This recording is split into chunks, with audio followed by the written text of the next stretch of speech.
अब देश की गिनती भी होगी डिजिटल अंदाज में। कागज पेन की जगह tablet, mobile app, geo tagging और रियल टाइम डेटा अपलोड। सरकार का कहना साफ है, इस बार जनगणना पूरी तरह डिजिटल प्लेटफॉर्म पर होगी और सबसे बड़ा फैसला, पहली बार जाति गणना भी होगी शामिल।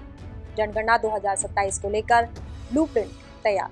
क्या बदलेगा और क्या है खास और क्या है इसके सियासी मायने। नमस्कार, आप देख रहे हैं पंजाब केसरी टीवी। मैं हूं।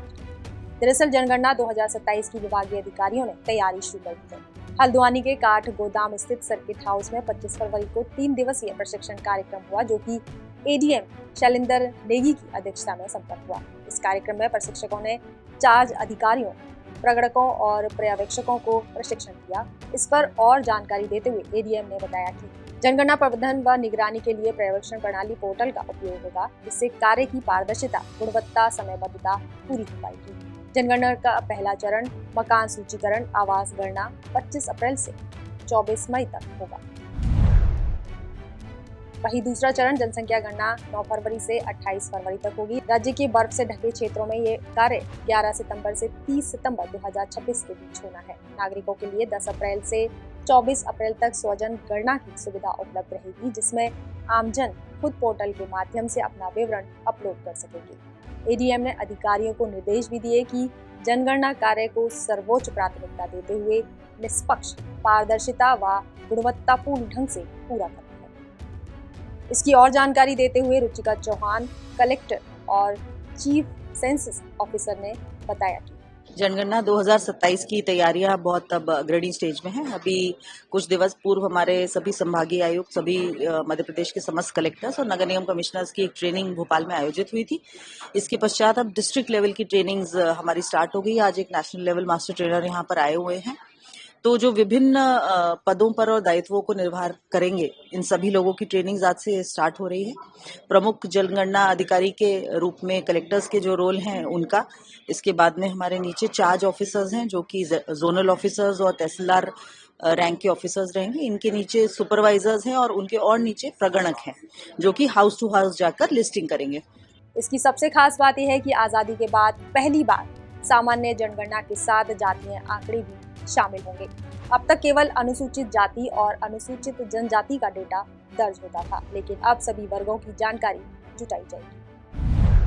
1 मार्च 2027 से देश भर में जनगणना शुरू होगी, जबकि जम्मू कश्मीर, लद्दाख, उत्तराखंड और हिमाचल में 1 अक्टूबर 2026 से शुरू होगी। इसकी अधिसूचना 16 जून 2025 को जारी हो चुकी है, जो कि विनियमन 1948 और जनगणना नियम 1990 के अंतर्गत संपन्न होगी, जो कि 2 प्रक्रियाओं में पूरी होगी। पहला चरण हाउसिंग लिस्टिंग और दूसरा हाउस सेंसस का है, जिसमें दीवार, फर्श, छत, शौचालय और अन्य सुविधाओं की जानकारी होगी। वहीं दूसरे चरण में जनसंख्या गणना होगी, जिसमें व्यक्ति की आयु, शिक्षा, रोजगार और जाति शामिल होगी। यह प्रक्रिया पूरी तरह से डिजिटल है।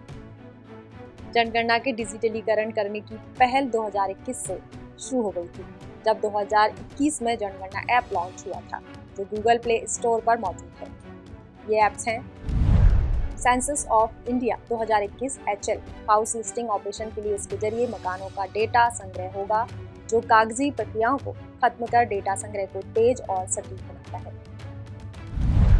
सेंसस ऑफ इंडिया 2021 PE जनसंख्या गणना के लिए इस ऐप के जरिए जनसंख्या गणना के लिए व्यक्तिगत जानकारी के डाटा संग्रह होगा। सेंसस ऑफ इंडिया 2021 NPR राष्ट्रीय जनसंख्या रजिस्टर के लिए ये असम को छोड़कर पूरे देश में लागू है, जो कि 6 महीने से किसी क्षेत्र में रह रहा हो उन निवासियों को डाटाबेस संग्रह होगा। इन्हीं ऐप के जरिए 2027 में जनगणना की जाएगी। 140 साल में पहली बार जनगणना कागजी होने के बजाय डिजिटल, वो भी इन ऐप्स के माध्यम से। यह 16 भाषाओं में उपलब्ध है। इसका उद्देश्य साफ है, नीति निर्माण, आरक्षण नीति और सामाजिक कल्याण योजनाओं के लिए डेटा प्रदान करना और सामाजिक आर्थिक ताने बाने को समझने के लिए व्यापक डेटा सेट करना है। वहीं डिजिटल जनगणना करने में कुछ चुनौतियां भी बनी हुई हैं, जैसे कि डेटा की गोपनीयता बनाए रखना, साइबर सुरक्षा बनाए रखना, वहीं ग्रामीण क्षेत्रों में डिजिटल साक्षरता और इंटरनेट पहुंच की कमी। हालांकि डेटा की सुरक्षा के लिए इसे सीधे census management and monitoring system CMMS से जोड़ा जाएगा। बहरहाल डिजिटल इंडिया के दौर में डिजिटल जनगणना डेटा होगा रियल, लोकेशन होगी सटीक और जातीय आंकड़ों से बदलेगा सियासी गणित। 2027 की जनगणना सिर्फ गिनती नहीं बल्कि आने वाले दशक की नीतियों की नींव होगी। तो मोबाइल ऐप और माइक्रो डेटा के साथ देश की सबसे बड़ी गिनती का सबसे बड़ा अपडेट। अब देखना यह है कि डिजिटल जनगणना से देश की तस्वीर कितनी बदलती है।